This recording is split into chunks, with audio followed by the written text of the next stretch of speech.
Anong hinihintay mo dyan? Bebo, dala mo si ano. Wow, donut.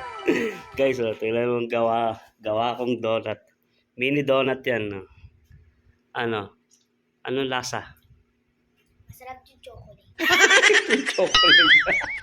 Siyempre, chocolate yun eh.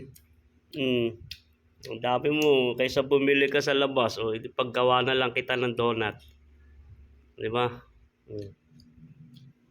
Pag bibili ka magkano din yan? Di ako na lang ang magkagawa. O, PM lang po. PM lang po, habang meron pa. Para si Yanay hindi na makakain. Ayan, pag naman hindi ka pa nabusog dyan, ang daming ginawa ko. So talaga. Anong lasa? Ha? Masarap. Sarap. Hindi siya yung donut na nabibiling, ang tawag doon, mini donut ba kayo, babe?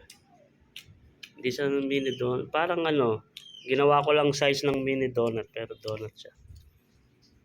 Wala pa ibang mga flavor eh. Gagawa natin ng ibang flavor pa yan. Gusto ni Yana may sprinkles eh. Sprinkles ba yun? Sprinkles? Hindi, yung ito sprinkles yun, di ba? Tapos ito may toppings na chocolate, may chocolate na. May toppings pang chocolate na sa ibabaw. Pag di ka tumaba dyan eh. Grabe kumain eh. Ano? Hingi ako Tikman natin Oh, bakit? Uy. Doon na lang ako kay mamo hingi. Beb, hingi ako. Ayaw ko bigyan ni Yana eh. Hingi ako. Bawal nga sa akin ito. Nakadalawa na ako eh. Ha? Bawal ka ako. Ito akin. Nakadalawa na ako. Ang harap eh. Siyempre. Hindi, akin naman to eh. Ako kakain. Diba? Testing yan, testing. Ay!